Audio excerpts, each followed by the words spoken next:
still have one. Yeah. But at some point, I shaved it off. And then I didn't have one for you.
I mean, I do it.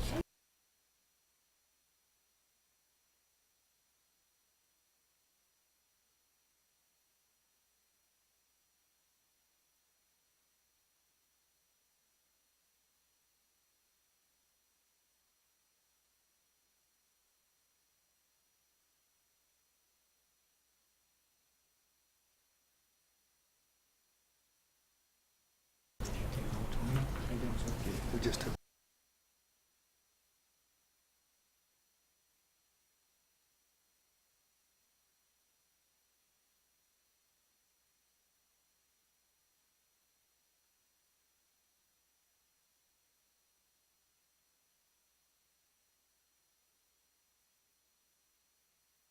Fire advisory board and the city council.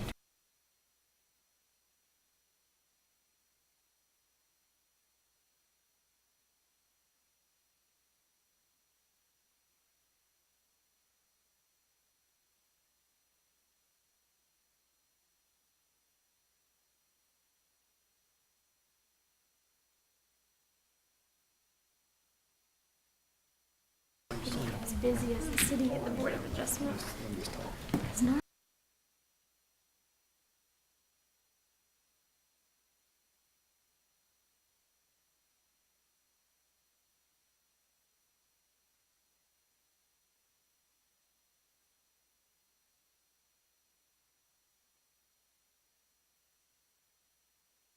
Are you okay?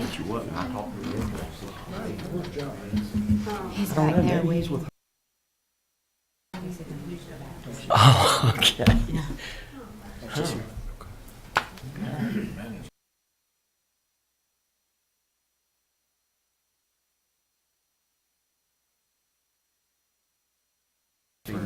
John in the back, coming in.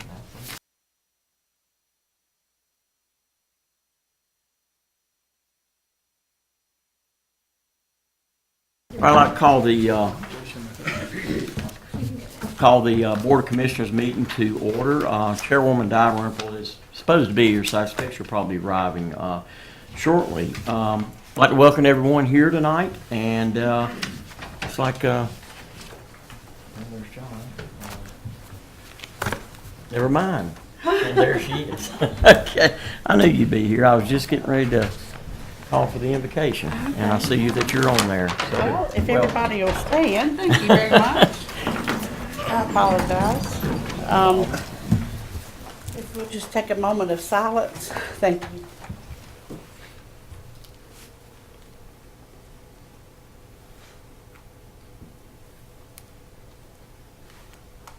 Thank you. Allegiance to the flag of the United States of America and to the republic for which it stands, one nation, under God, indivisible, with liberty and justice for all. very much. All right. At this time, are there any additional items to the agenda? Madam Chair, Yes, sir. I would like to add for new business, the Medicaid tailored plan statement. Okay.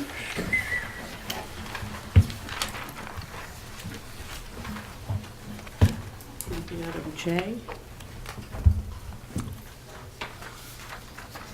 Okay, anything else? All right, is there a motion?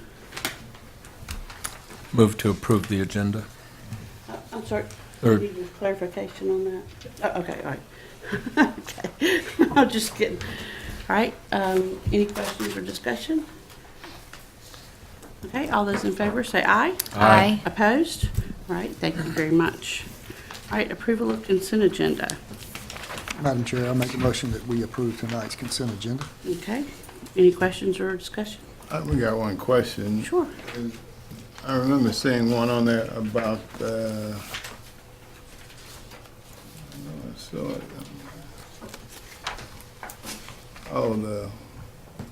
item G, the Partif grant application, $400,000 G grant. on Okay, no, that's new business I'm sorry, what did you say? on the consent I agenda. wanted to move it to the consent. Oh, What saying I'm is sorry, already- okay.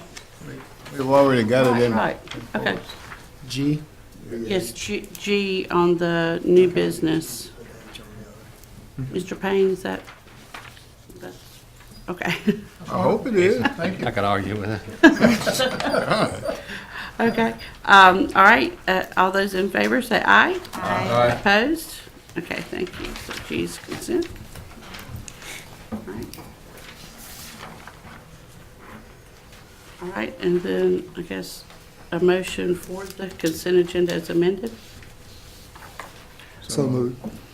All those in favor say aye. Aye. Opposed? Okay, thank you very much. Public comments? Okay, no public comments. All right, we'll move into old business. The vote on the modification of economic development agreement with Caterpillar. Ms. Joyce? Good evening. Good evening, Madam Chair, members of the commission, thank you very much. We're here tonight to request approval of the modification of the Caterpillar incentive agreement, which was originally approved last March. Due to an error on our part, the schedule of estimated incentive payments was incorrect. Additionally, the company selected a different building, and they increased their total investment. The net effect is a potential increase of $56,310 over 5 years in their incentive. The other performance agreements in this incentive stay the same: 40 new jobs, average wage of $41,526, an investment of $30.8 million over 5 years. I'd be glad to answer any questions. Any questions? Is there a motion? Move to approve. Okay. All those in favor say aye. Aye. Opposed? No. No. Thank you. What is the vote? All ayes? No. 4-3? I don't hear good. Okay, all right. Item B, under old business, the Boys and Girls Club, their status and funding. We welcome Daniel Simmons to our board meeting tonight.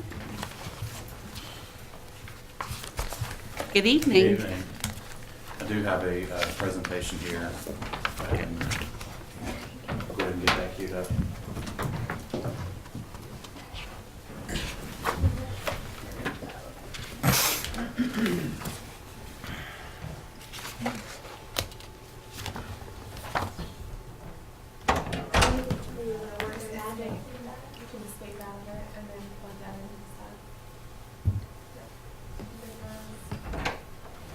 They're gonna help from back there. Oh, okay. They're taking over. They're taking over. It's always better. Is there literally someone in the back room doing that? Literally. It always works better when they take over. It's like we're at the movie theater. All right. There we go. That's perfect, thank you. Here you go, Daniel.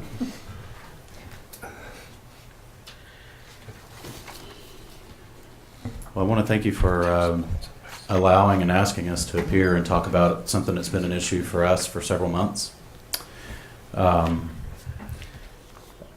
I watched, I think it was 2 meetings ago, I went online and watched your YouTube video of your meeting and watched in a little bit of horror and disappointment as I saw confusion on the faces of several folks about our communication to and from the Board of Commissioners over the past few months. And I immediately emailed Amy and John and said, we have a huge misunderstanding on our hands here, and I really want to get it cleared up.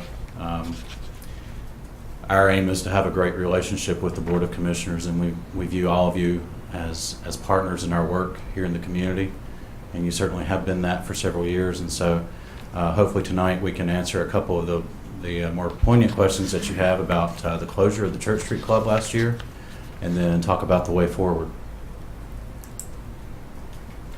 And so all of that to say, Amy and I have talked, and we apologize for any miscommunications and misunderstandings that have existed between the Boys and Girls Club and the Board of Commissioners. We want to make that known.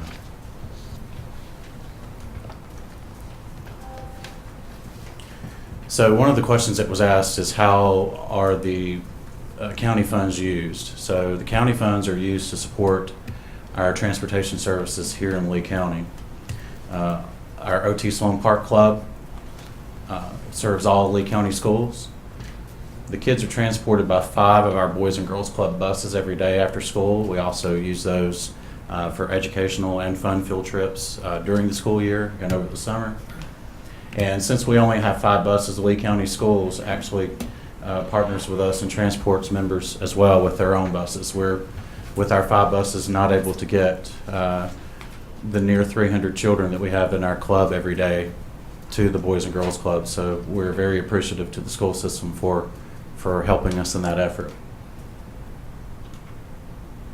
Last year, thanks to the incredible generosity of 2 foundations, the Hamilton Sloan Foundation and also the Sloan Family Foundation, we purchased for the first time in our almost 25-year history, a brand new school bus. And there it is in the picture.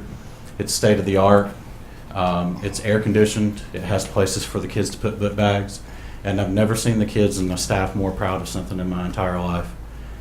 This was a $95,000 gift. This is our finest bus. Some of our other buses don't look so good, but we make them work. They are in and out of the shop a lot, but we keep them on the road.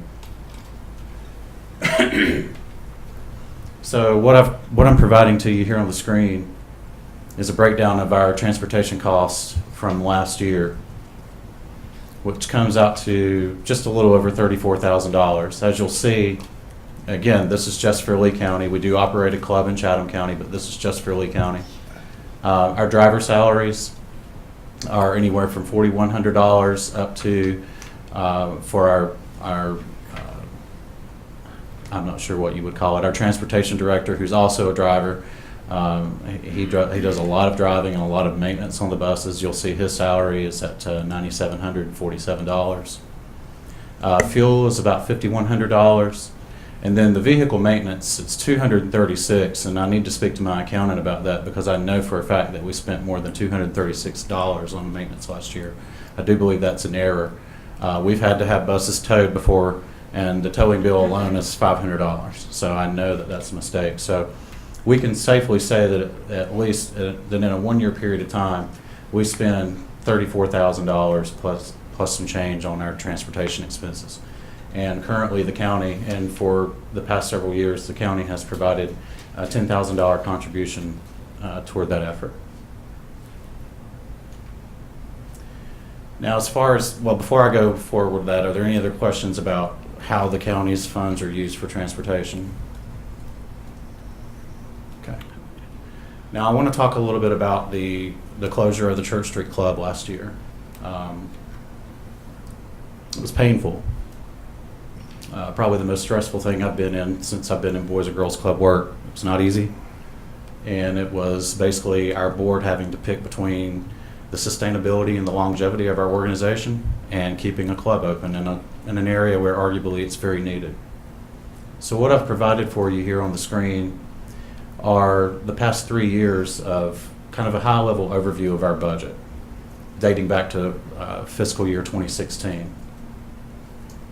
Now you'll see the red numbers there, they stick out pretty easily. In Lee County, at the close of fiscal year 2016, our organization ran a deficit of $97,547. The next year, we improved a little bit. We got it to negative $72,626. And then close of last year, we moved the needle even further and got it to negative $36,293. Now your question was probably, well, how in the world were you doing this? Well, we were pulling from our operational reserve to keep the club open. At the bottom, you'll see below the numbers, you'll see our revenue stream and how for those 3 years, the breakdown of government funding, non-government, community support, how that all breaks down. What fiscal year did you lose the housing authority's funding? That would have been 2015. And how much were they paying y'all? Well, they were paying, I'll get to that in some slides in a few minutes, but they were paying scholarship fees, summer camp fees, things like that. And I do cover that in a later slide, John. Thanks for asking. So our Church Street Club, which was located in the Gilmore Terrace Housing Authority community just behind the W.B. Wicker School, it served 2 schools, predominantly Tramway Elementary and J.R. Ingram. At that club, we averaged 83 kids a day. 35 on average were from a Sanford Housing Authority community. 11 on average were actually from that particular community where the club was. 60 members per year were from Housing Authority communities, and we were averaging an additional 2 new Housing Authority members per month. I made a leadership change at that club when I came here, within about 6 or 8 months after coming here in 2015, and we saw a gradual improvement in the amount of Housing Authority kids that were involved in the club, and then going forward, a slow trickle of new kids from those neighborhoods into that club each month. So the financial impact of the club, or the, what were our funding challenges with the club is how I should say it. So in scholarships, there were annual membership scholarships that were provided to Housing Authority residents who were unable to pay for membership. And so for us, that was $3,500 out of our operating budget that we were basically waiving. Fees that normally we would collect, but we were waiving. Scholarships for our summer camp, that was a much higher number because of the cost of summer camp. The cost fluctuates each year. But for instance, right now, I think we're budgeted to charge about $30 a week for our summer camp, which by all accounts is an exceptionally affordable rate when you consider that the club is open 12 hours a day. The kids are participating in numerous activities while they're there, and they're getting 2 square meals a day. Now, my understanding from board members and from staff and from others is that prior to 2015 that these fees were reimbursed by Sanford Housing Authority. Other expenses that we began to incur in 2016 were for the alarm, the telecommunications, waste, and also plus a utilities fee that we had to begin paying to the Housing Authority each month, and that came to about $12,000 per year. And again, prior to 2016, the Boys and Girls Club was not liable for those expenses. Some community events that we did that my staff, I'm told by my staff, were originally supposed to be Housing Authority events, but ended up being supported by staff and financially supported by the club. A couple of those, National Night Out and also the annual Father's Day Cookout for the Housing Authority. We were required to have the building open, And of course, we staffed and operated the events, provided the supplies. We've got an annual supply cost there of $1,500, and then staffing for the events. Not just these two, but several events throughout the year came to $4,000. So just what I have here on this slide comes out to $39,000. Is that for what, 1 year, or That's for 1 year. did this contribute to your having to close it? The fact that this is your out-of-pocket expense Yes, sir. for that point of view? Yes, sir, because these were all budgeted funds. They would have been in our operating budget, and so that's where we were pulling them from. I guess that's part of my confusion, and I certainly don't understand all of how your program functions. But it did concern me, if we're talking about less than $40,000, Mhm. as opposed to closing without any discussion, 40,000 is not an unreasonable number for this body and other bodies, other government bodies to take a look at. Yeah. But we never had it. I was never made aware of a chance to do that. Right. So that threw me off, and maybe you can explain that. Yeah, I mean, and I think that goes back to a discussion that we had with you and with County Manager John and Chair Amy back in November. You know, our board's philosophy is it's not that we don't want government funding, but we don't necessarily see it as the government's job or the government's job to predominantly fund our budget. And I think our board was working very hard to focus on revenue streams that we thought were sustainable. We still think are sustainable, and what I mean when I say that is campaign fundraising.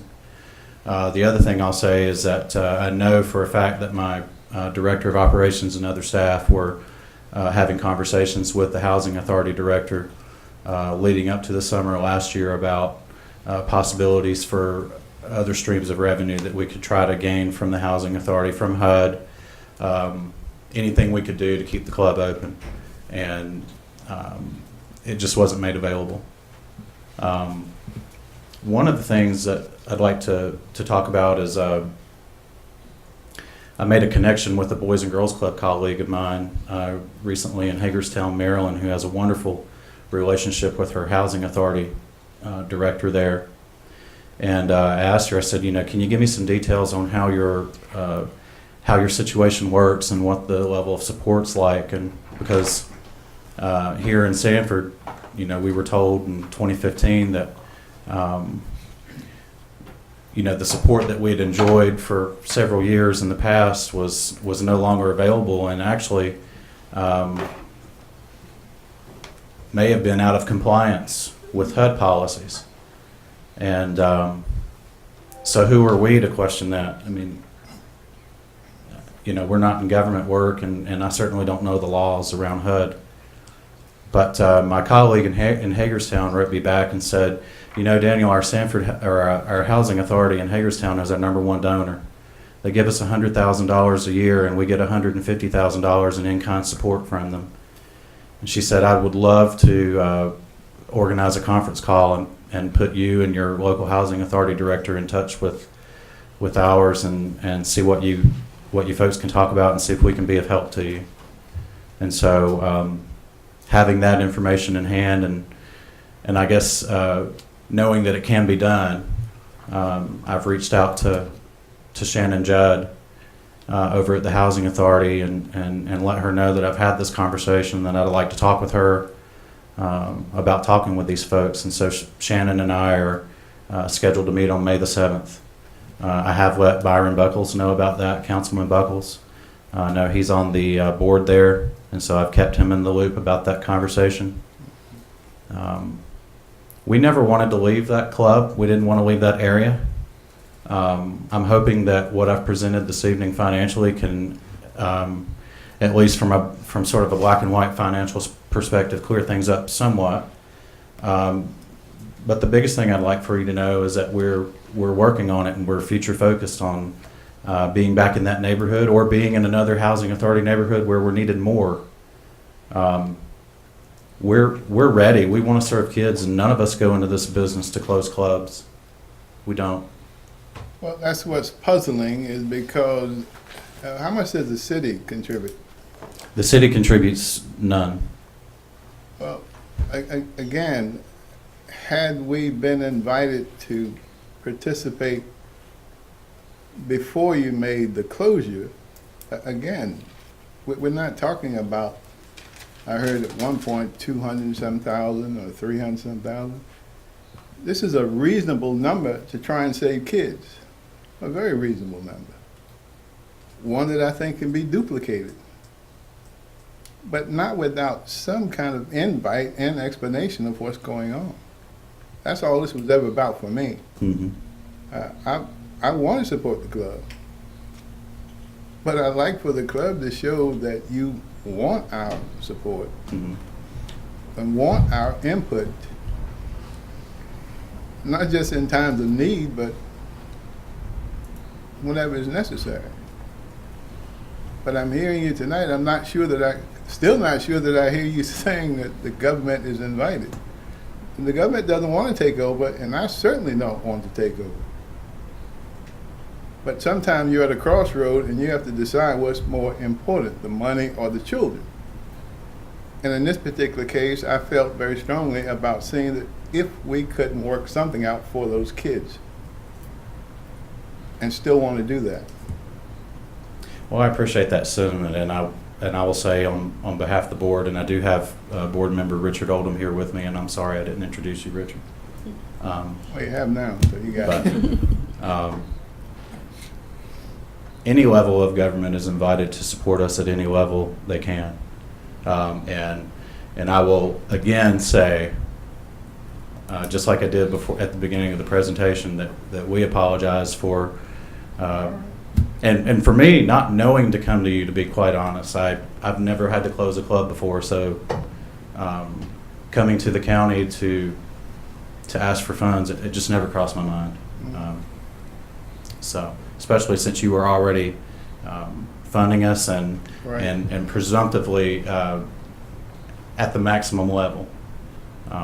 We have applied for additional funds before through our grant applications and received the same that we did the year before. And so I would say maybe an assumption on my part was that the county was tapped or the county was funding at the level they were going to fund, and so maybe it wasn't a possibility. So Commissioner Reeves, I will keep that in mind. I will relay that to my board, and we'll keep that in mind going forward. I have a question, Daniel. I know that in addition to the funding of the government and the housing authority, local businesses, that's another thing that you rely on for your funds. How much or what portion would you say comes from local businesses? Let me see if I have that on the breakdown. Looks like we have our community support and our public contributions all lumped together with corporate, but I know for this year we have $175,000 budgeted to come from local businesses, large and small. So that gives you an idea of not what we expect, but what we hope for and support.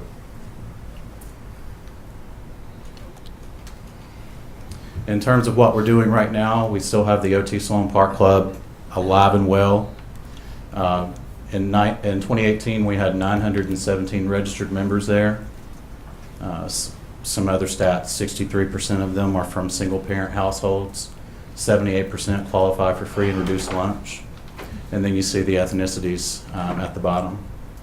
The Hispanic and Latino ethnicity continues to increase.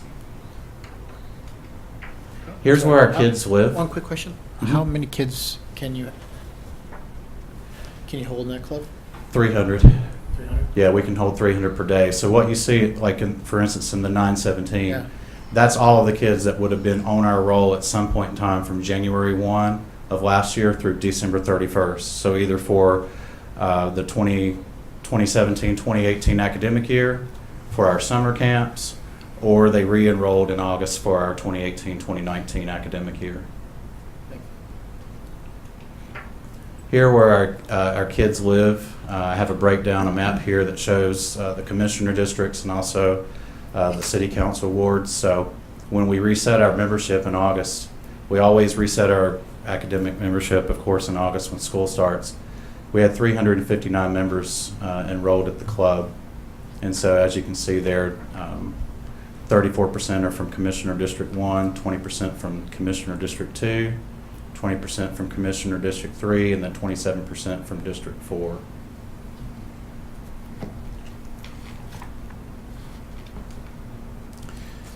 Two of my pictures aren't showing up. That's fun. Our impact. We're doing character building programs. You'll see in the top left photo, that's a program called Phenomenal Girls that one of our longtime staff members developed several years ago, and it's continued. And we're teaching our young ladies how to be ladies and how to be wonderful women and powerful women. And the bottom, you'll see Grant Holmes. Grant was one of our club kids and has gone on to get a master's degree and now works in civil engineering. The bottom right photo is an engineering and robotics program that we're doing at the Boys and Girls Club called CompuBotics, and it's led by a retired school superintendent from New Hampshire who lives at Carolina Trace. His name's Dr. Phil Streifer. And in this picture here, you'll see that the kids are learning how to code. Coding is the new thing. If kids don't know how to code, there's very little future for them in information technology work in the future. So I'm closing out the presentation at this time. I just want to, again, thank you for the support that you've already given. Thank you for the support that you'll continue to give. And this is my favorite statistic of all. In a recent Harris survey, our Boys and Girls Club kids said that the club, 57% of them said that the Boys and Girls Club actually saved their life. Any other questions? I've updated you on my conversations with the Housing Authority going forward. I'm more than happy to stay in communication by phone and email with the leadership. And if you ask me back, I'll come back and let you know what's going on. I'd like to see you go down there and ask for some money. I plan to do just that. That's a good idea. Thank you. All right, thank you. Thank you, Daniel.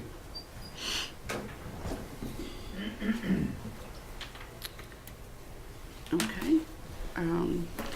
Moving on to our next item of business, Ms. Parrish, consideration of offer to purchase property at 696 Chelsea Drive. See, I'm looking on page 55 of your agenda.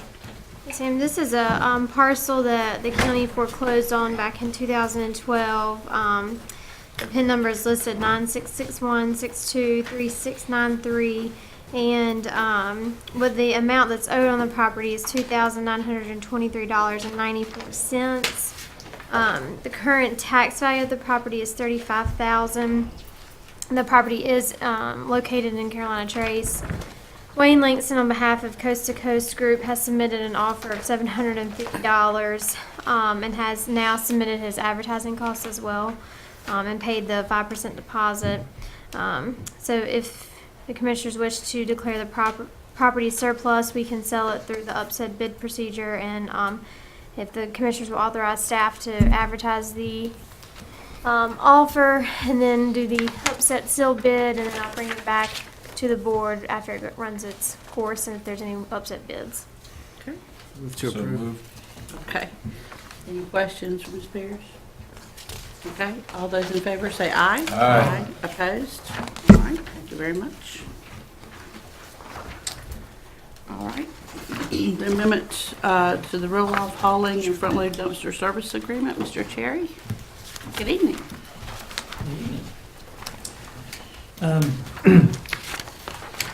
Basically, the state of recycling at the moment is not good. The markets are pretty bad. Predominantly, most recyclables have been shipped to China and other Southeast Asian countries, and China has basically instituted a what they call national sword policy, and it's basically they're not taking any more recyclables from foreign nations, at least until they start cleaning up the quality of the recyclables. As a result, the cost of recycling, particularly in our program, has gone up, and Waste Industries has come to us and asked for basically a recycling processing fee of $62 a ton to help with their costs. It would take effect July 1st. And we do not believe that that is an unreasonable cost. So I've come before you tonight for you to approve that. Okay. Any questions? This will normally, I mean, this is a normal cost that we've incurred in the past on the budget, but it's raised to 62. What was it before that?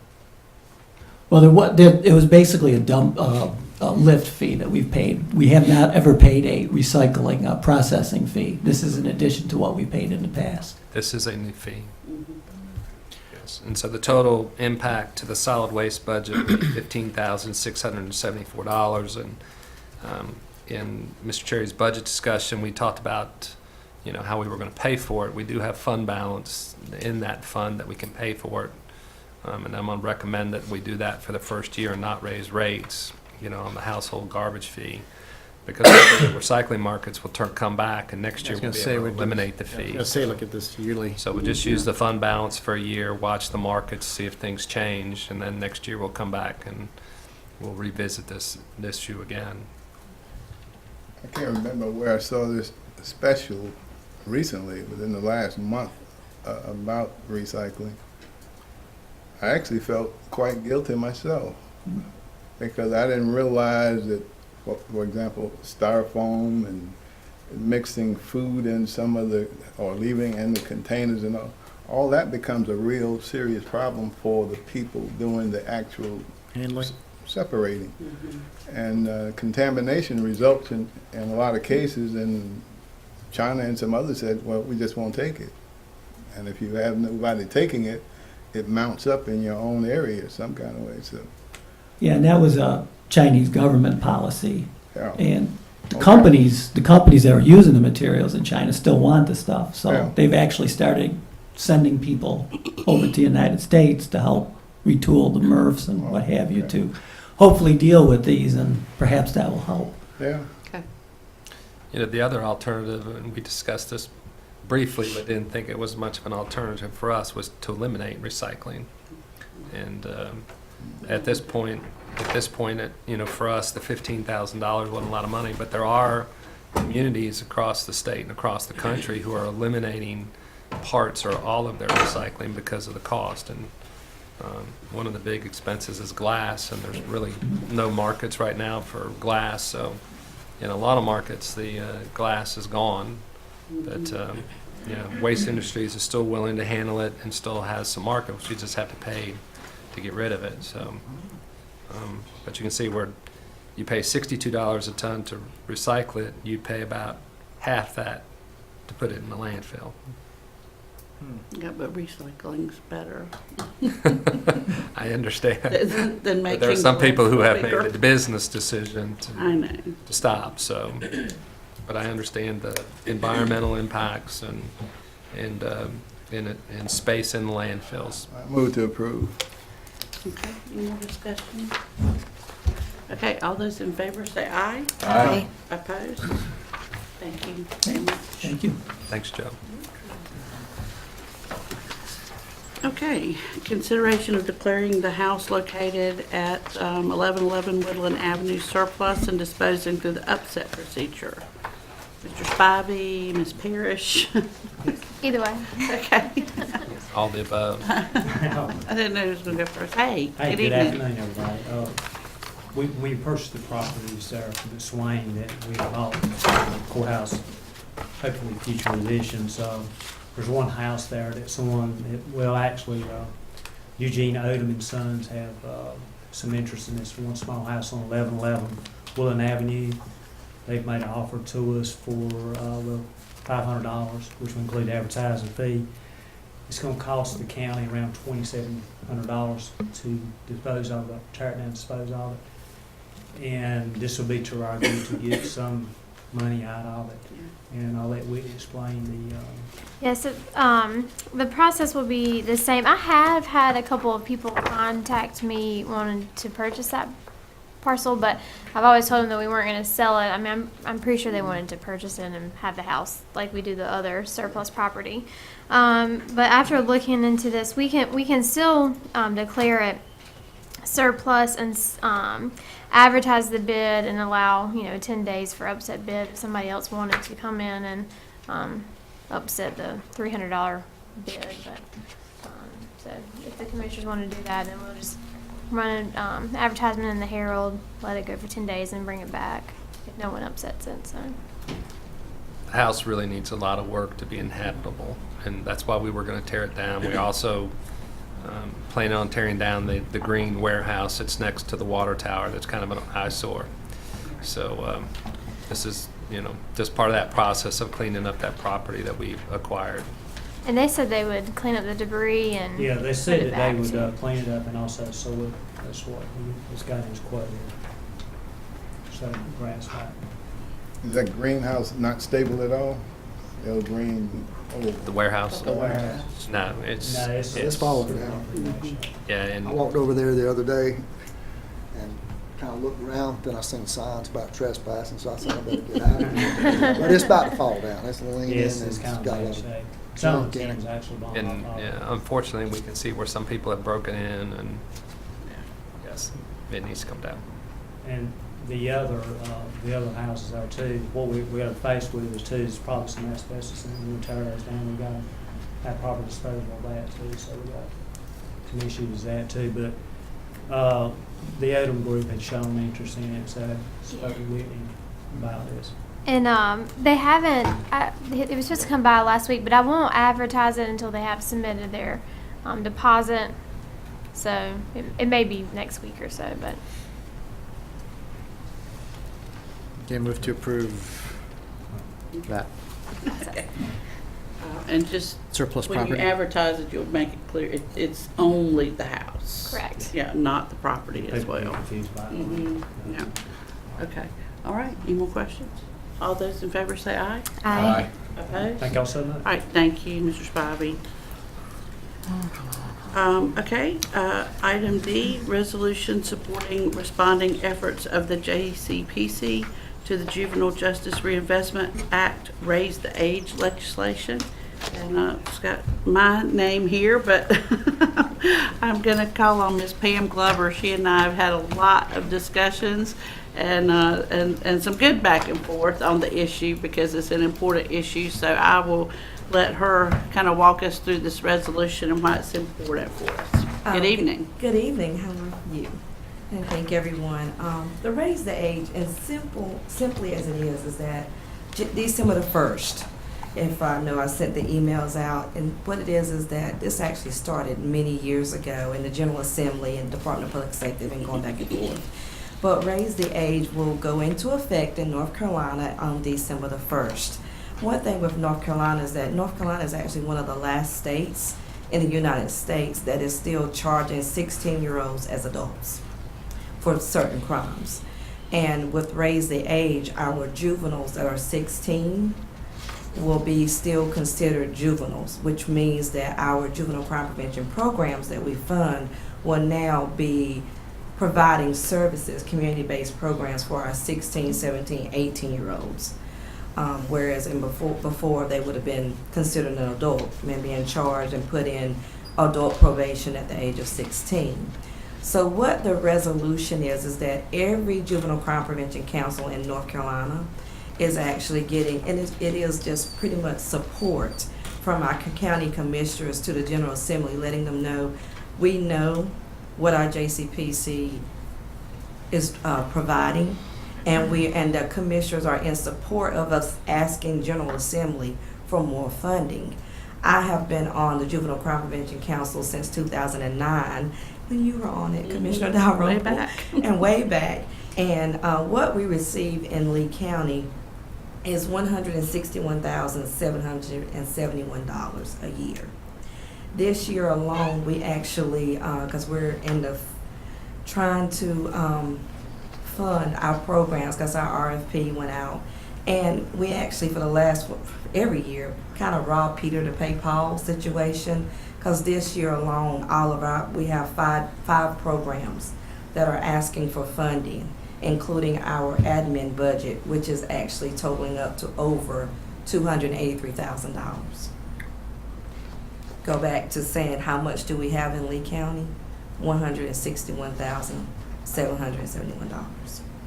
So with that being said, and they look at the size of the counties and different needs, and we know that every year we see on the news, we know what's going on in our county, and if we're going to have juveniles, 16, 17, and 18-year-olds staying in our juvenile system, that means that we're going to need more resources and more programs. So we're just trying to show the state, the General Assembly, and the Governor's Office that our county commissioners are in support of us asking them, the General Assembly, for more funding for us in Lee County so that we can provide the needs of our youth. So that's what our resolution is. Better than I could have done. Any questions for Ms. Glover? I don't have any questions. I just want to say I'm on the board now, and it's an honor. And I'm also on a subcommittee of monitoring the programs and how they run. And one of these that is talked about in here is the Project Challenge. Yes. And that's a phenomenal program, and that's geared at helping young people meet their community service hours. And Rosetta Stedman is the coordinator, and she's phenomenal. And she just is a poster child for the passion that goes into an organization like this, and I'm sure she's just one of many, and so absolutely.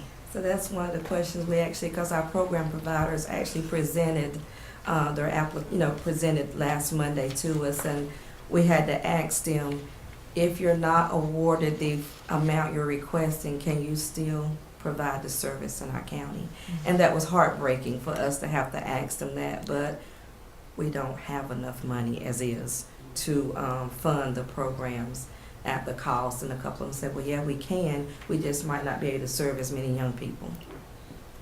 And which means, just won't be able to say, I'm gonna cry, because I have a passion for our young people and see the needs and working in the community and the school system and just know what's going on. And Teen Court, Amy, we finally got Commissioner Dalrymple, we finally got Teen Court, which has helped tremendously in decreasing a lot of our young people that have been referred to juvenile justice, for just a simple afraid that they're going through Teen Court. And I'm going to encourage you, Teen Court is actually happening now. But if any of you that don't have anything to do, and I can send the schedule to Commissioner Dalrymple, and you can send it out to the commissioner, so you can actually see our juveniles, our young people actually function in court. It's ran just like a courtroom, like really. They are serious. They are serious, and they deliberate. One time they deliberated for like 30 minutes. And they give sentences, and it's a pleasure. And yeah, so we're gonna have another call meeting on the 22nd, because I told my board to spend time. I need you to think about this. Look at the program applications, take them apart. I'm like, I have my phone on all night. Call me at 1, 2 o'clock in the morning. It doesn't matter. Text me. But because we want to be able to provide the services that our young people are needing, and what our older young people are going to need, because they're not going to be able to be receiving the same services at the same time. If you've got a 10-year-old and a 17-year-old, no, you're not going to be able to do that. So that's what we're kind of looking at with this raise the age. Madam Chair, I move to approve the resolution. Okay. Any more questions? Comments? Okay. There was no money appropriated when the additional ages were, Not yet, no, Not sir, it's yet. not. is there any talk about it? They're going to talk about it. They're talking about it. We're being very hopeful, prayerful, that they're going to award money. And Commissioner Reeves, that's one of the things Ms. Glover and I have been talking about is, we've got Assembly Day coming up May 8th, I think. May. And, we'll be up there, and that's the feedback I'm getting from our representation in Raleigh is, they're looking for these resolutions from the counties to say, we know this is important, we need funding, and we certainly would rather the state help us than each county have to do it. Because we do, we appreciate, because you all have been providing our in-kind, for us, and that's been a blessing in itself. Okay, there's a motion on the floor. All those in favor say aye. Aye. Opposed? Okay, this will be on our list to talk about May 8th. Thank you. Thank you. all. Okay, the next item on the agenda, I had mentioned to the manager, was just trying to set our summer schedule. It is hard to believe that we're in the second half of April already. But you'll see in your agenda the proposed meetings for the summer schedule. We've just kind of typically done that because it coincides with the public hearing. We have, and it, after we get finished with the budget, we typically take these 3 months, and everybody's normally gone on vacation, and 2 of our employees are going to be on maternity leave that sit around this table, so I'm sure they would probably appreciate 1 meeting a month as well. So just wanted some feedback from the board as far as the meeting dates, just so we can go ahead and lock those in, and communicate to everybody, and everybody can plan their summers. So I guess. fine with me. need a- Madam Chair, move to approve the dates as listed. Okay, thank you, Commissioner Smith. All those in favor What say. happened in October? Go back to 2 in Yeah, October. go back to 2 in October.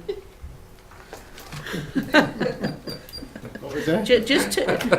Just 3 months of 1 meeting. I remember last year, October, but Yeah, we did have something that came up. Something did come up. Oh, that's right, yeah. shouldn't be unfair. All right, well, there's a motion to approve July 15th, August 19th, and September 16th as our summer meeting schedule, just 1 meeting a month. All those in favor say aye. Aye. Opposed? Okay, and then while we're on that subject, it sort of fits with this. I talked with the manager. We have May the 13th at 6 o'clock as a budget meeting. Just reminding everybody of that. And then we also have May the 28th. But I was wondering if there's, I mean, this is a point of personal privilege, but I've got some scheduling conflicts that week.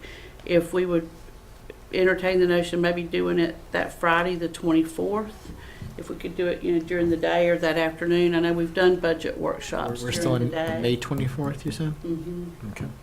I'm not going to be here. Can't be here. Okay. Yeah, that's the Friday Memorial Day weekend. Yeah, that's. Okay. 24th, Yeah, that's true. Okay, so that may conflict with some staff too. 17th? The 17th. It's 4 days after. Well, we're gonna have the budget workshop on the 13th. See what I'm saying? It's 4 days. Yeah,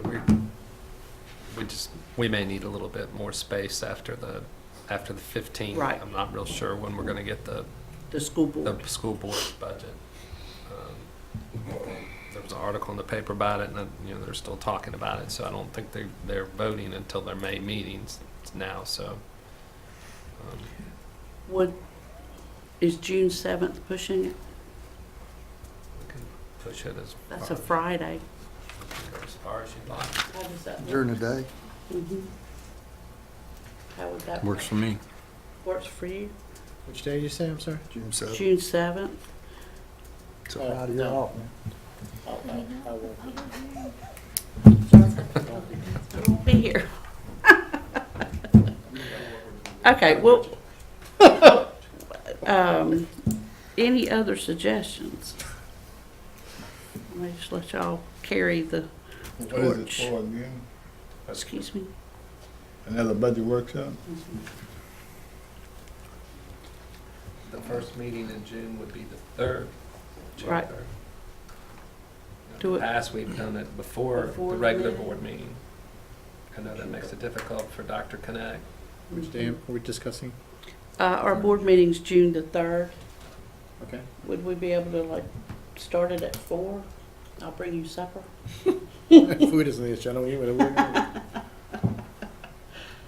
Then we can give that a try. You try that? Kirk, how about you? Make it 1,600. Yeah, I can fix that. Okay. All right. Thank you. I appreciate that, y'all. June. June the 3rd. I'm gonna try to work it out, starting at 4. Okay, thank y'all. So we can scratch the 28th. Mhm. Okay. All right. Mr. Crumpton, does that cover everything? Is that all our budget? You took part of my manager's report. I appreciate you doing that. I'm so sorry. I thank you for that. It was Not a great. problem. Worked great. Not a problem. Moving right along. Okay, approval of contract for Blue Cross and Blue Shield. Ms. McGee. Hey, good evening. Good evening, Madam Chair and members of the board. Have good news for you this year.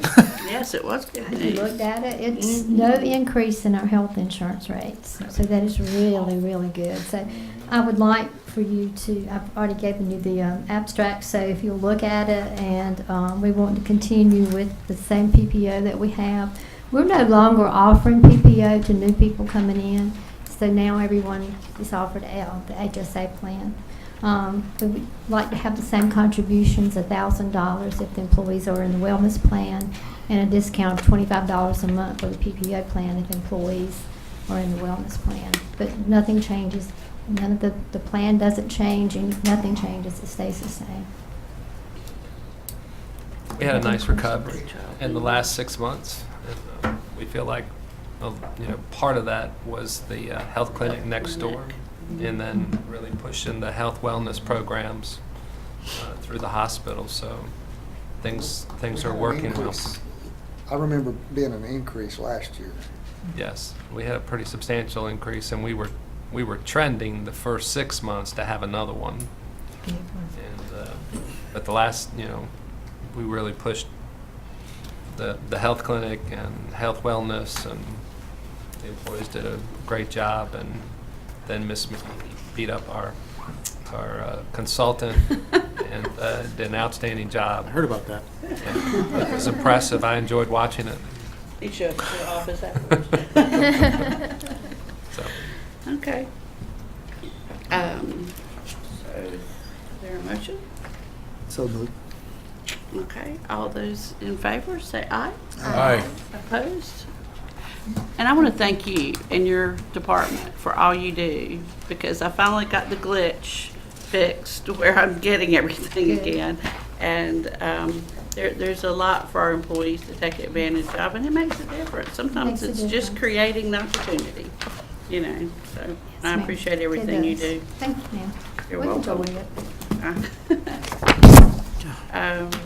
Okay, we have moved item G to consent. So item H, request for approval of bid award to Cunningham Recreation. Mr. Payne, hey, good evening. Good evening, Madam Chair, members of the board. The department issued a request for bids on playground equipment for Lett Family Park and Broadway. We had 6 firms to submit, to make submittals. And I had staff to go through and rate each of the proposals prior to seeing what the bids were. And so it was pretty much a consensus between two firms. The Game Time, which is Cunningham Recreation, and Bars Recreation. They offered the best plans. And in fact, Bars had the lowest initial bid, but it didn't include the swings, which we felt, staff felt like those were important, and that's what I'm hearing from the community, that they want the swings. So when I went back to Bars and they added the swings in there, then Cunningham Recreation and Game Time made the best proposal.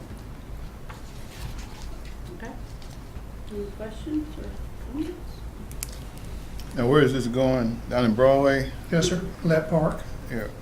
What portion, what part is it? It'll be up toward the front, and it will be between the houses, the property line with the houses, right there. Be toward the road, Main Street, Broadway, and Hunter Drive. You're not gonna interfere with that 4-lane highway coming through, are you? No, sir, we've already worked with DOT on where to put things. In fact, we've got a new sign down there now. It looks really nice. Doesn't it look nice? Mhm, Yeah. It does. Did a great job. Mm-hmm. Thank you. I know when the agenda came out, the mayor passed it around to the town commissioners in Broadway, and word got out over the weekend. Everybody's really excited, you know. I've offered Dustin to take him on a tour of the community building down there since we made those improvements to it, and the town board too. But y'all, for that Well, matter. you know I'm on. It's impressive. Oh, I know. You know I'm on. Want to get that done, so I'll talk to the mayor. Maybe we can just so you don't have to go down there so often. We'll do it all at one time. Okay. Madam Chair, move to approve the bid of Cunningham Game Time. Okay. All right. No more questions. All right. All those in favor say aye. Aye. Opposed? Okay. Thank you so Thank you very much. much. We're excited. Okay. It's in my box that I didn't look at. All right. Item I, the capital improvement plan. Ms. Compton. Yes, ma'am. Board, for the members that were here last year, Michael Silverman made this presentation, and I'm sure he's a lot more lively than I was. A little bit more comical, but anyway, I also put this PowerPoint together, so if there are any mistakes, I can only blame myself today. So we have received all of the requests, and we have put it together a recommended fiscal year 2020 to 2024 CIP. So this is our agenda for tonight. We'll go through what was requested, what we're recommending, and then I'll go through quickly each of the projects, because there are new projects and there are projects where the costs have been modified. And we'll go over reasons for that in a little bit. So just as a reminder, the CIP is our financial strategic plan for major capital improvements. All projects that are in this plan have to exceed $500,000. So it's a 5-year plan. Anything that we felt like didn't really have a possibility of getting funded, we put in a column that's beyond the 5 years. So when the projects are submitted, they're prioritized. We may change the prioritization, or what I did in this case is in the presentation, as I told you at the end, in one of the final slides, what I feel like as your manager, some of the county projects should be in priority order. So here are the requests. In administration, a little over $28 million. Education from the Lee County school system and the community college was over $55 million.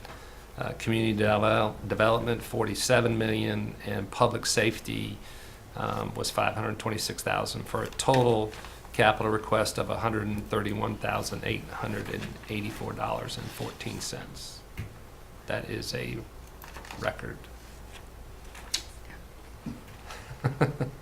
So recommended to leave in the 5-year period was $109,459, and $459,300, big numbers talking right now. And you can already see there's a change in the public safety.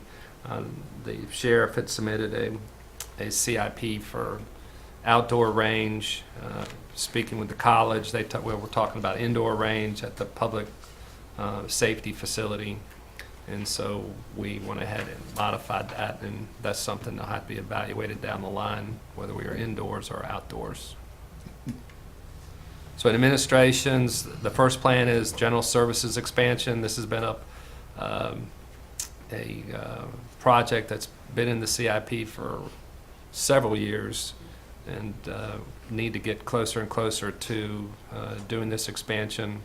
The expansion really is needed for the wash bay and to do some work at the fuel pumps. And among other things that they want to do. Could you go back? Yes, sir. Yeah, right there. We're talking about a gun range, Yes, sir. 5 million for the sheriff, and I guess it's, where is it, in the community colleges? It's not in the community college. The gun range is not. All right, but they're interested in one? Yes, sir. Well, that's a And good if- opportunity for a compromise.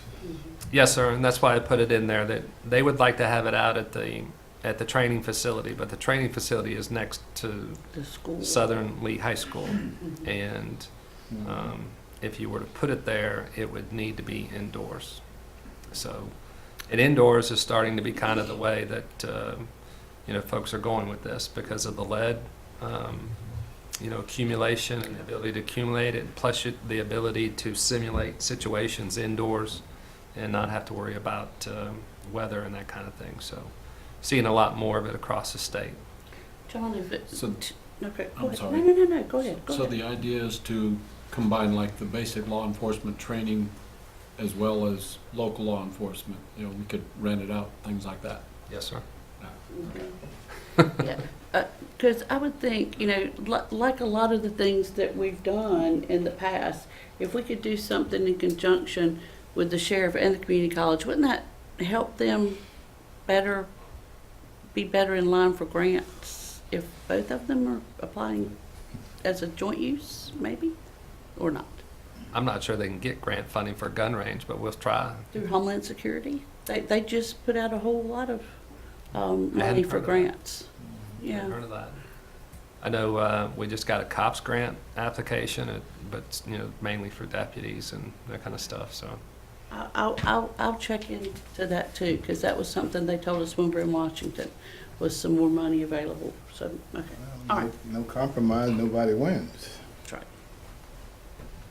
the building we're sitting in is it looks beautiful from where we're sitting, but on the inside it's falling apart, inside out. So we need to make some desperate renovations here, and actually. This project may come to you sooner than what's listed there, if we can figure it out, how to do it. But the HVAC system, the plumbing, this building is old, and if we want to preserve it and use it for another 20 to 30 years, we're going to have to put some work in it now. My favorite project in this whole thing, the judicial building, and if anything, yeah, it's my favorite project because the things I've been going through with trying to spend $3 million to fix a $25 million problem has been a lot of fun. I've enjoyed it. So starting with the Lee County Schools, there are 4 elementary school roof replacements. Last year they were in the plan at a cost of $650,000. That's right. And now they're up to $750,000. So you have BT Bullock, Broadway, Tramway, and Deep River. If you remember, for those who are around, all 4 of those schools were built at about the same time. Exactly the same year. So, there's roof replacement there. Wesley Middle School, repairs and renovations. A little more expensive as well, up to $2.1 million. And East Lee Middle School as well.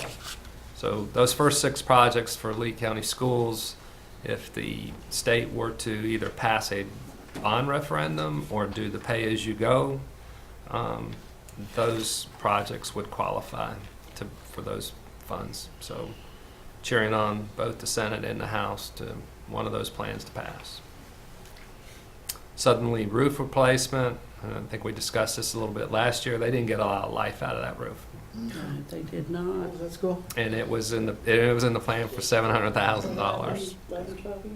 last year. So it's up again. Bragg Street Academy Gymnasium. I think this was a new one, and as they're getting more students over there, they're concerned about making sure that they get some physical activity And, I mean, there's really no playground. There's not a lot of space over there. Wesley Middle School gymnasium renovations and East Lee School gymnasium renovations. Once again, these would be ideal projects for the bond, state bond, or the state capital funds that come out. Here is the second elementary school that we talked about with the Board of Education a few years ago when we did the Wicker School. And one of the reasons that the Wicker School was built as large as it is was to try to avoid this. They put a cost in at a little over $16 million, and that will not get a new elementary school in today's world. And I upped it to $22 million based on land purchase, engineering, architectural fees. I added everything in there to make it a turnkey project. So next door, Chatham County's spending almost $30 million on an elementary school right now. Of course, they have some land development issues there that's driving that cost up, but building schools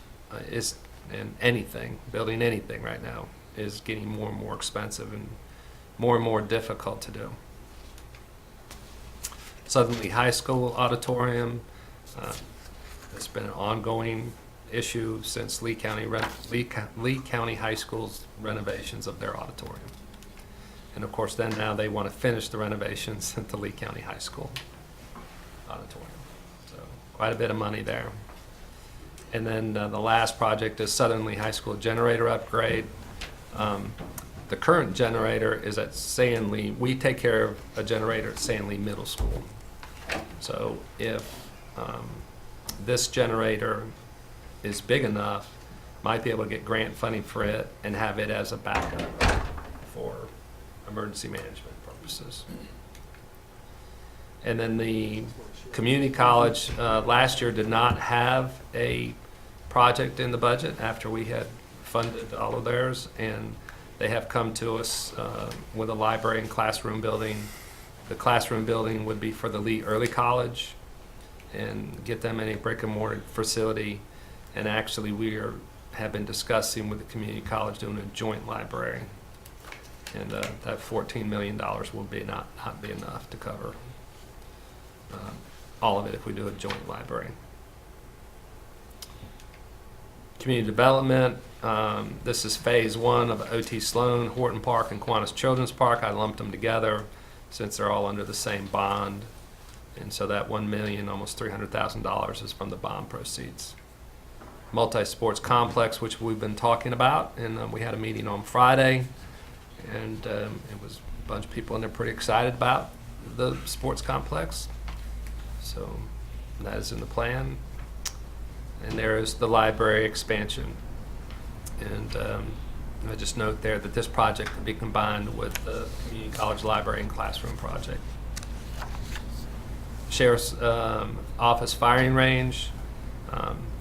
He has been talking to me about this for probably 3 or 4 years. And whether he's indoors or outdoors, to him it doesn't really matter. He just needs to have a place that he's in control of for his testing and qualifications.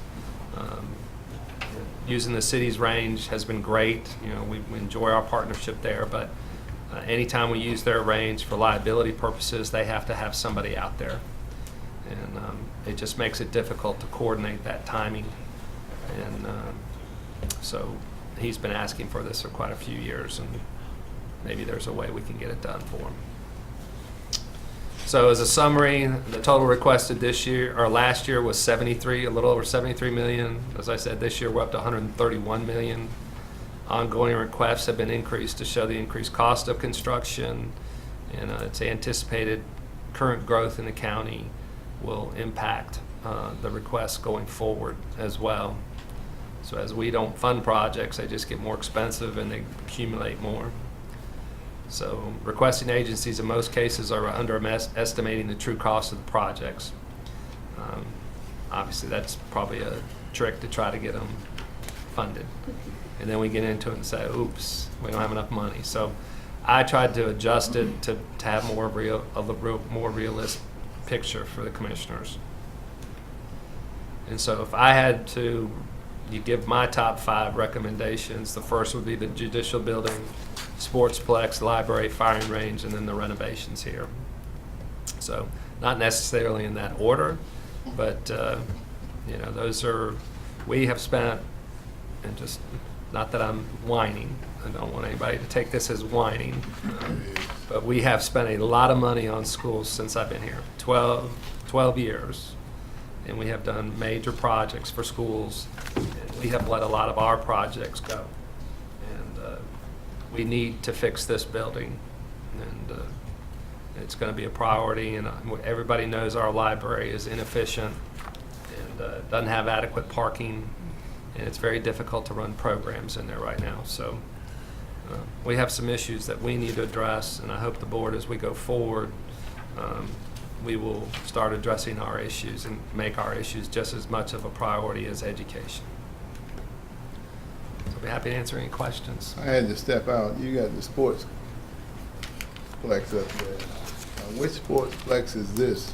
This is the one over at off of Highway 42 at the bypass that the group that met on Friday is discussing.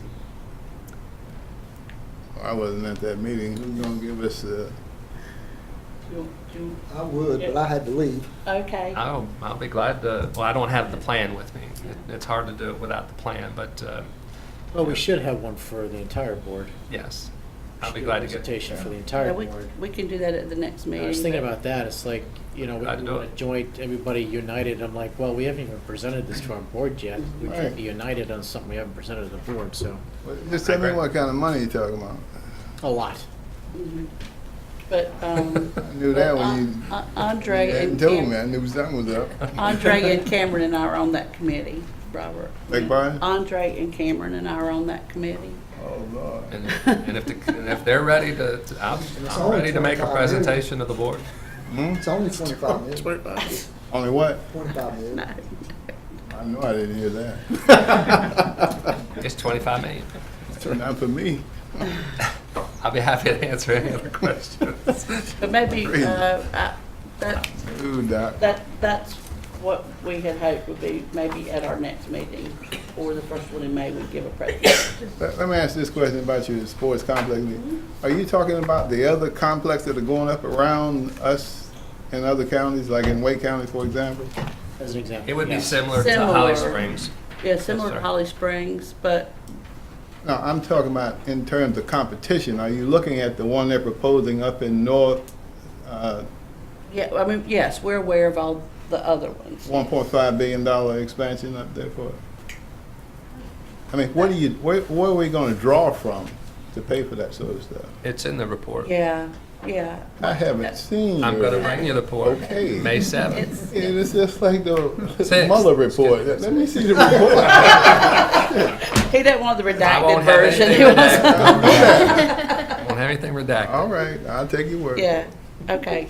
Well, I Okay. say within the 125 mile, what is it? It's a 60-mile 60 mile radius, or maybe 500,000. Yeah, 500,000 children that would take advantage of. Have the, The have the other- possibility to take advantage of. Possibility is right. Right. That's right.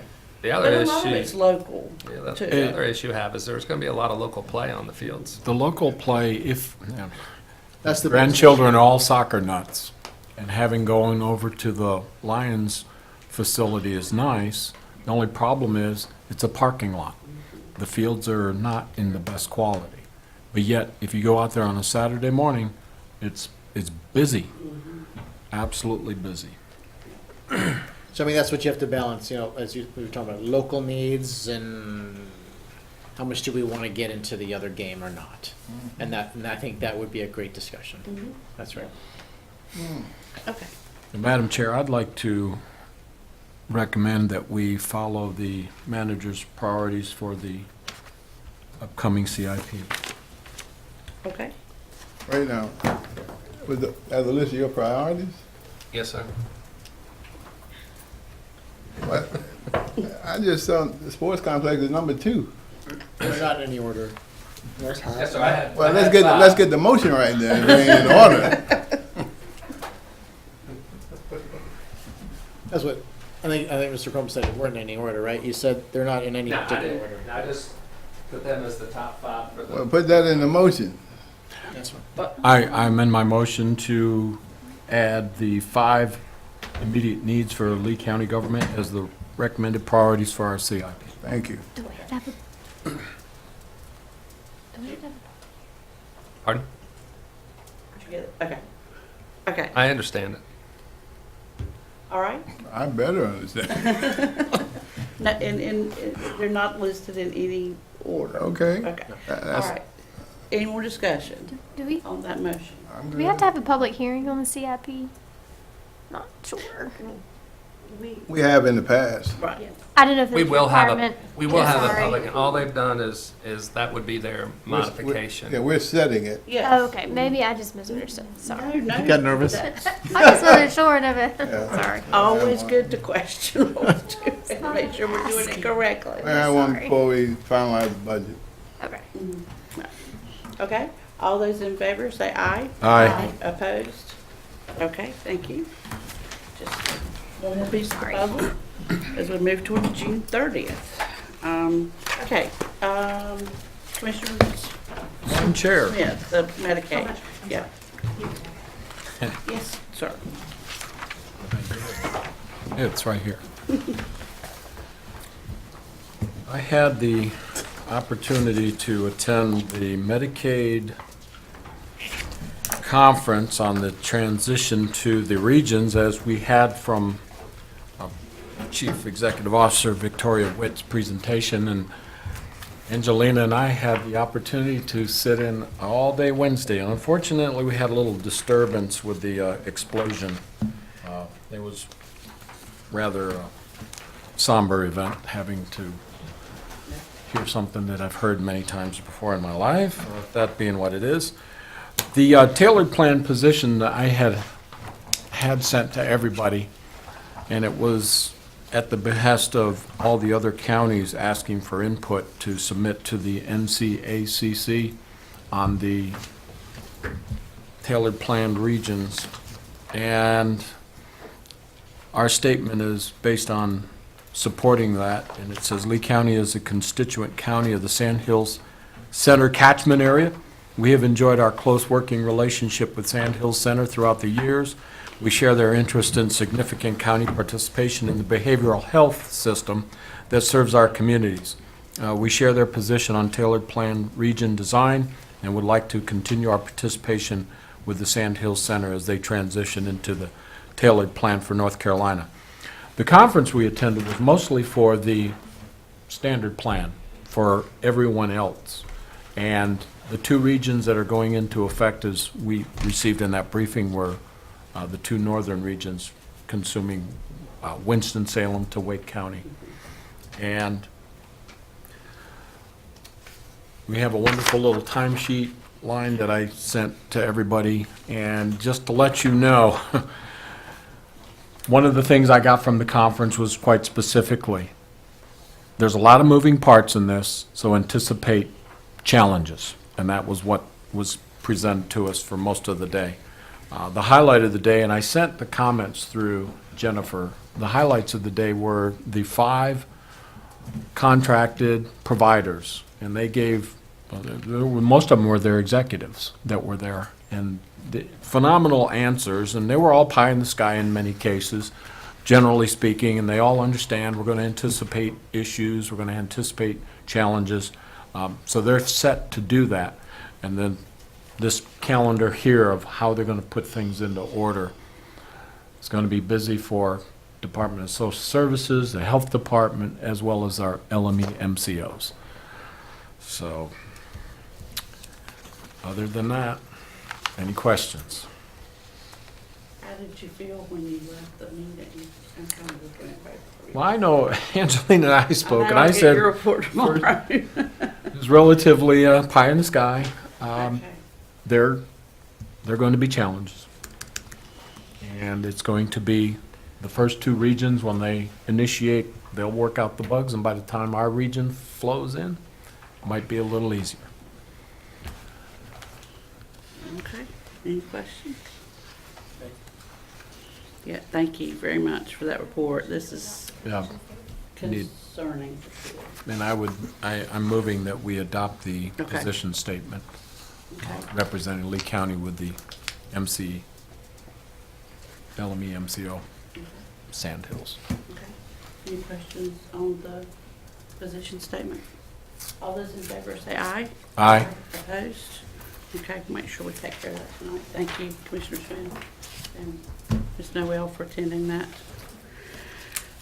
Just more, if anybody can handle it, I know you and your department can, because you're rock stars. You just take on all these crazy things, and do a great job with it, so thank you.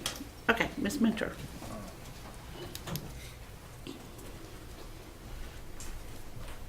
Good evening. Good You evening. have before you on page 144 starts the March 2019 financial report. As always, I'll remind you that sales tax runs 3 months behind, so do not be alarmed by those numbers. Tax collections as a percentage of our budget through March 2019 are a little more than 2.5% ahead of the same time frame last year. So we're doing well. The tax department's doing an outstanding job collecting our taxes this year. In reviewing expenditures, the percentage used target is 75%. As I've explained to you this year, our numbers are skewed because encumbrances having to be included at this point. So I've shown you that as required, but I then also look at it backing out the encumbrances. And I will tell you that we do have several departments right now that are exceeding the 75% by just a little bit. And those include human resources, IT, jail, juvenile detention, emergency services, and conservation. Human Services is overdue to the paying for the health clinic. We pay that quarterly in upfront, so we just pay the last quarter. Therefore, it's skewing the number for the rest of the year until we get that evened out. IT is overdue to upfront payment of maintenance agreements and purchases of equipment. Jail is overdue to maintenance agreements and repairs. Emergency Services is overdue to maintenance required to equipment and vehicles in addition to the purchase of equipment. Soil Conservation, as you know, we did the shelter for them, so that's skewing their number. And then, of course, we're monitoring juvenile detention, and we'll bring a budget amendment to you before the end of the year if necessary. So, any questions on the financial report before I go into sales tax? None. The sales tax collections are behind the monthly financial report, starting on page 148, and those take you through the January 2018 collections. Numbers are down in January as usual. We always see a drop in January. However, we are still tracking well against our budget and are still in the 5% range of growth. So we're happy with those numbers at this time. Any questions? Thank you, ma'am. Thank you very much. Okay, manager's report. Yes, ma'am. I'm going to go off my report for just a minute. There's been a request, and we didn't get this in time really to get it on the board, but I think most of the board members remember at one point or another that we passed a resolution requesting that Lee County be moved from the central deer season to the eastern season. And, we have been kind of beating this thing around for 3 or 4 years. And now there's been a request to update our resolution, I guess it was called a reaffirmation. Yes. To make sure that the current board was in, compliance or cahoots? Agreement, thank you. In agreement that this is a good thing. So I'm just going to read this real quick to the board. The resolution says the Lee County Board of County Commissioners request that the Lee County be moved from the central deer season to the eastern season or the proposed southeastern season for the purposes of extending the deer hunting season. I think it would extend it 2 weeks. Is it 2 weeks? I think it extends it 2 weeks. That this change in zones be effective beginning as soon as possible in accordance with state laws.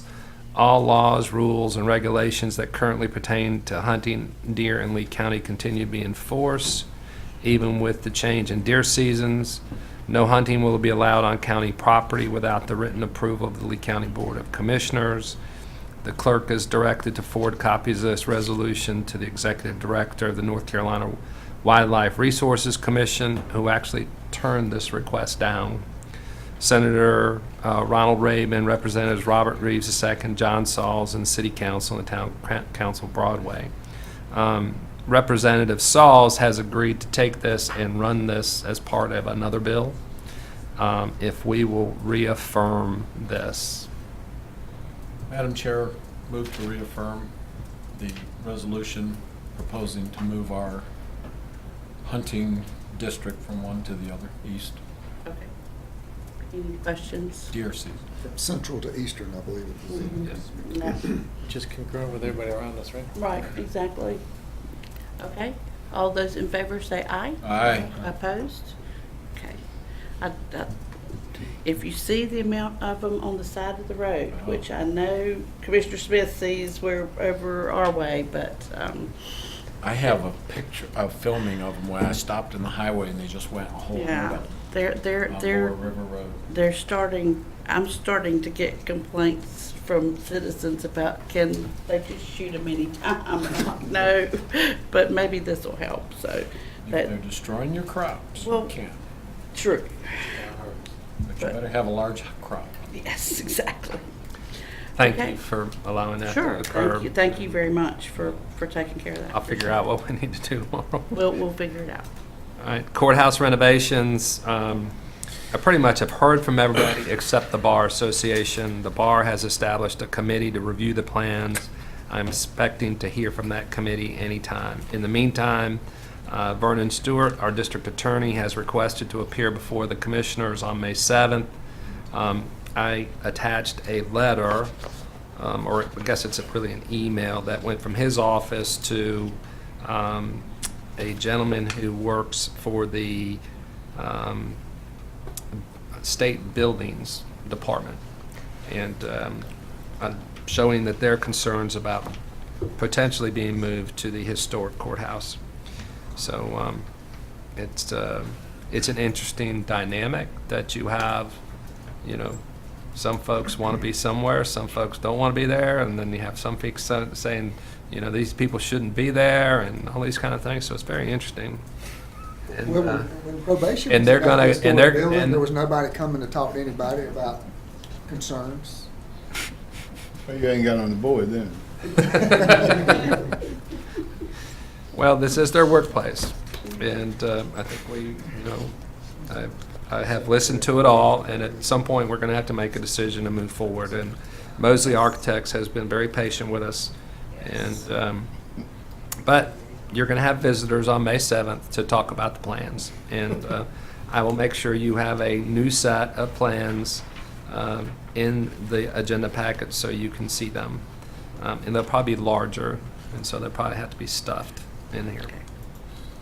Kiwanis Park, things were going along great at Kiwanis Park until this weekend with this weekend with the rain, and so it's actually set the city back a little bit with what happened. They're gonna have to go back and do some things, but hopefully they can get back on schedule and be open by late summer. In the annual budget process, I have completed all the initial department reviews. The next reviews I'll be doing are on the nonprofit applications that come in, and have started formalizing my recommendation to the board. And yes, I do have the tax valuation, and no, I'm not ready to release the revenue neutral rate yet, as I look at stare at Dr. Connect. So the Board of Equalization Review had their first meeting last week, and they canceled this week's meeting because there's not enough appeals to meet. So hopefully that trend will continue. Multi-sports complex meeting, we already gave that update. There's local bills of interest, and then my reports. And we've already been over the calendar. So just remind the board that this is Jennifer's last meeting for No, it isn't. 90 days. No. For now, For 90 days. Okay. For 90 days, as she goes on maternity leave. So I wanted to let the board know that in conjunction with Jennifer and Ms. Parrish, we are hiring an intern to help Ms. Parrish during the summer. And you all know this person, and he's coming to us for free from North Carolina Central University's law program. Chris DeLambert will be working for us this summer. So you'll be seeing Chris around, and he basically will be clerking for Attorney Parrish this summer and helping her get through her added clerk duties that she'll have. So the best thing about Mr. DeLambert being here is he is free. His work will be free. And he So- has a lot of energy. Yes, so the last thing I want to talk about is I want to thank the board for allowing me to pursue my doctorate degree. Thankfully, it's over. And I defended on April 2nd in the snow at Wingate University. So there was something I'll always remember, that it snowed on my way over there. But I was going back and looking at the resolution that the board passed back when Charlie Parks was chair, that gave me education days to take off to go do my work. And I want to thank Mr. Parks and all the people on that board, and then the board that followed that had Mr. Sloan and Mr. Odom on it, and then this board for allowing me to finish. And because I couldn't have done it without those days off, and I did not exceed the days that you all gave me, but I'm glad I don't have to take any more. So thank you. When's graduation? Um, When's commencement? Yes. It is May 10th. Okay, Doc. I know. Thank you. And I thank my staff for covering for me while I was gone as well. Another Doc. Well deserved. Well deserved. May 10th? Yeah, it should be a Friday. Are we invited? If you want to drive to Wingate University, yes, sir. It's a pretty university. I've It been is. there. It is a pretty campus. It was pretty in snow. I still can't believe that. I can't believe it either. I thought it was, when I saw that sign on Highway 74, it said, "Watch for snowy patches." I thought it was a leftover from the day before April Fool's Day. And sure enough, 5 minutes later, it was pelting the front of my car. Yeah. All right. Is that it? Yes, ma'am, I'm finished. Thank you. All right. Commissioner comments. This evening, Chatham County Commissioners are discussing their Confederate monument. I just want to, I won't give a historical perspective, but this board needs to be prepared for the repercussions and the possibility of someone wanting to change the title of Lee County. Just bringing that out there. Okay. I hope everybody weathered the rain okay. There were some bridges that are out. I do want to give a props to the DOT. They were out working Saturday to get some places from collapsing and being drivable. Also, my condolences. Thank you. That's all I have. Thank you. I don't have anything, but I would just echo Andre's condolences. My condolences too. I've already spoke to Ariana, but once again, same thing. Sorry for your loss. Thank you. And I want to say thank you to the board. It's been a hard month. Last week was definitely the most difficult. My father passed away early Friday morning, and we had a celebration of his life on Sunday, and I feel that it honored him well. And the board gave my family a really beautiful plant, and it's a good representation of life. We can plant it and it can sprout roots, and I think that that's always what my dad valued, was implementing what he feels and is right and what's just in his children.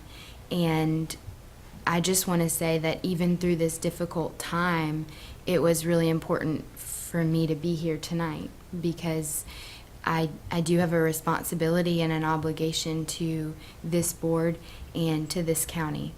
So I wanted to thank you all for your condolences and your thoughts and your prayers, and I ask that you continue that in this time. Me and my father were very close, but I have assurance of where he is now, a peace that comes with that, and I'm just excited for where we are this year with this county and where we'll continue to go. My condolences as well. Thank you, sir. Any of you watch HBO, I hope you will tune in. I think it's Last Week Tonight with John Oliver. He's doing the opioid family. You really ought to take a minute to look at it. It's worth it. Really is. Thank you. I forgot to bring up the funding for the Boys and Girls Club That's, I, and whether we had any desire to release those funds. that's what I was gonna ask, is my commissioner comments, but thanks to make sure I'm on track. I was gonna just remind our board that, when we voted to withhold those funds, it was just, in anticipation of them coming before us. And sometimes in government and all, it turns slowly, but, they did come and make a presentation, and they are trying to refund that program in some form or fashion. So just asking for the pleasure of the board. I move to release the $10,000 that was already budgeted, Madam Chair. Mr. Reeves, I know he was on point on this a little bit more, and so if he's satisfied. Well, here's the bigger picture. Sure. We've got other nonprofits sitting out here that may misunderstand that when we make a request on how you're using the money that we appropriate and deliver to you, it's important for us to know and to be responsive and not totally ignore us like we don't exist. Right. Just give me the money. And if the board, I think, is willing to change or amend our policies to include that as being a requirement, I think that's very important. Now, I'm not sold on the idea that he still understands how important it is to communicate when you're taking public money. But if this board is satisfied, then so be it. And thank you for your consideration, Dr. Connect. Well, we have, he and I have had some lengthy conversations throughout this, I think to your point, as we look at the applications from the nonprofits this time, and I do think that's one of the issues this board, or was the main issue this board had. When we funded the $10,000, it was with the understanding that they would have two sites, the main one at O.T. Sloan and the Church Street site. So even though our funding, was small in comparison to their overall budget, really, that was our funding with their application. That was our understanding, that they specified those two sites. So closing one without coming to us and asking for help. Again, with the long discussions I've had with Mr. Simmons,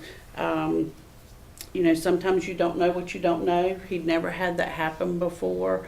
And he understands now, that if he had just picked up the phone and made a call. We hope that he and the board understand now. And I do think they do. I do hope they do. I hope they do. You're just like me. You have an opinion. Right. I respect that. But the other thing I will mention to you is, for example, I thought it was somewhat naive not to recognize that the Sanford City Council authorizes the Sanford Housing Authority. There's a direct connect. If he talks to this board, he talks to the City Council, we get right to the heart of what can and cannot be done. Or at least we can aid in that, right? That's correct. Right. That's correct. Right. I mean, I'm still somewhat disappointed that there was a reluctance to come and do what we recommend. That was still a problem, but I understand. I understand the need is there. And I think, to your point, as the manager meets with the nonprofits, I think that does, I mean, this is me speaking, but I mean, I think that does need to be something from a policy standpoint, that, you know, if they change something, you know, from a major operation standpoint, you know, at least give the funding board or boards, you know, a heads up in case they get into trouble, we can help Can we make them. that part of the motion? Can we do that? I think it can be amended. Just to release the 10,000. Mhm. And then add to look at our policy, or rewrite it and bring it back to us? Amend the nonprofit policy. I'll add Would you that be to the, okay I'll with add that that? to the motion. Okay, to amend it to include, Any concerns and requests from the board should be addressed in a timely fashion. all right, we'll bring that back to the board. Okay, all those in favor say aye. Aye. Opposed? Okay, thank you all for that.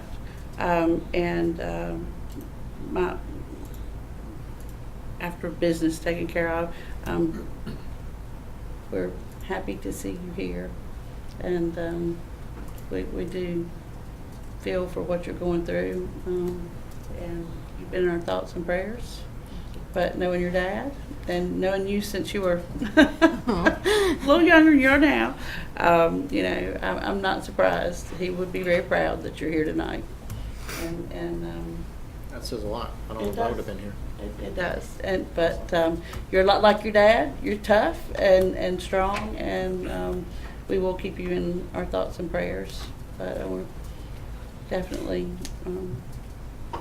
sorry for your loss and your mom and your brother and the rest of your family.